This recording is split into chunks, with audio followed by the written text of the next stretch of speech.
Hello, this is Ramon. We're at Bear State Books in Exeter, California, and we're visiting with Chris Brewer, the owner and publisher of a bunch of great books. Hi, Chris. Hey, how's it going? I was telling Chris that I'm interested in looking for history of the Mexican presence in the valley, and he made some interesting comments. Well, of course, the Mexican presence in the San Joaquin Valley, it's a very old presence. And you have a lot of work ahead of you because there's not been nearly enough done in that area, and what has been done is not nearly complete enough.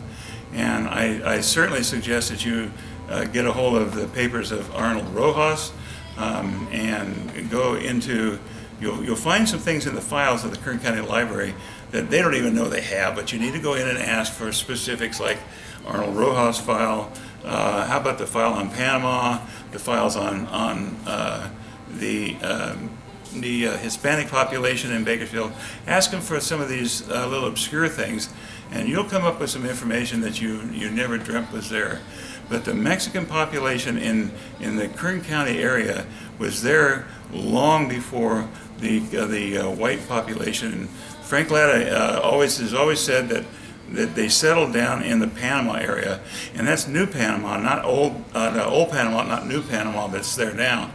But it's about a mile and a half north of Panama that exists now.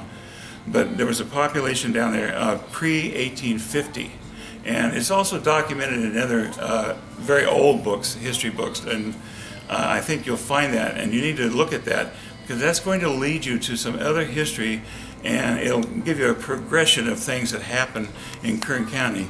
And yes, we have the Mexican laborers, and everyone thinks of the Mexican people as well, they pick the fruit and everything. That's not that's true now to a point, but that's not what happened. And in the early days, we had many Mexican families who were farming. We had a lot of vaqueros were in the area working for the big ranches, and they were very, very well thought of and treated by the big ranchers because they knew they had the skills that nobody else had in the area. So you need to look at those things.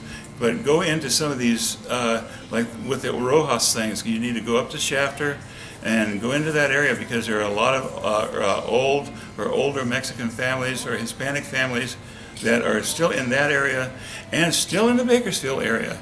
But you're going to have a big job ahead of you to dig these families out because they're very, very quiet about things, and there's no uproar here. They just are quiet, existing as they have for a couple of 100 years. Thank you, Chris. And why don't you tell us a little bit about Bear State Books and some of the books you publish? Well, Bear State Books, I obtained Bear State Books, the name from Frank Latta's daughter, Mana Olson, I don't know, 10 or 12 years ago, after I had purchased much of his research estate. And I bought a lot of the estate from her as she was taking care of it and closing out both the Latta's estate itself up in Santa Cruz. And I have thousands and thousands of files and probably tens of thousands of images from that Frank Latta had collected over the years, all on certainly California history, but much of it on San Joaquin Valley history. And from that comes, of course, the Latta books, the El Camino Viejo, Saga of Rancho El Tejon, Joaquin Murrieta and his horse gangs. Let's see, what else? There, Handbook of Yokuts Indians, Tales, Death Valley 49ers, and there are others, of course, that haven't really even been published. But the fact is that Latta did so much writing and so much exploration work with the old families in the valley that the material is probably the most extensive library of early California families in the valley. So I've taken that, it's all together, and from that I have expanded, not only doing Frank Latta's books, but I've taken on some other projects in California history, and I also work with Bob Powers' books out of Lake Isabella on the history of that area up there. Plus, we're printing our own books down here on the history of Bakersfield and Tulare County. So we have lots and lots of history that's coming and going, and books, maybe 2 or 3 volumes going into print every year.